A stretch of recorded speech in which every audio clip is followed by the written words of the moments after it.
apparently a lot of people in other disciplines have the same problem. They have samples that for whatever reason, have weak density contrasts.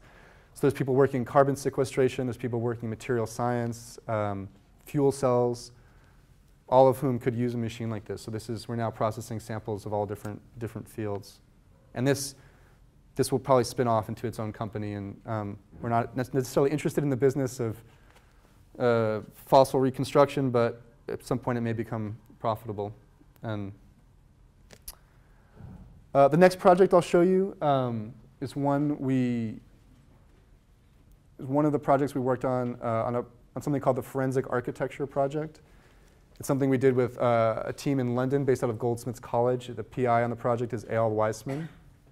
And this work is basically looking at how data visualization, spatial analysis, tools of architects, filmmakers, designers could be brought to bear on human rights and international law.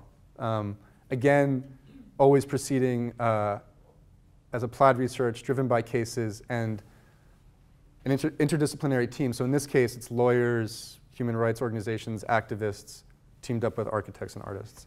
And what you're looking at here is a project we did for the Special Rapporteur for the UN Special Rapporteur for Counterterrorism, who did a study on civilian casualties from drone strikes.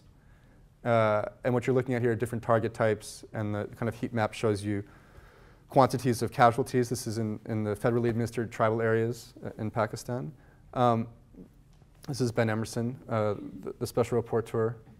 But what was required here, what he was interested in doing here, was taking this format, right, which is the typical output for a Special Rapporteur after a 9-month-long deep dive into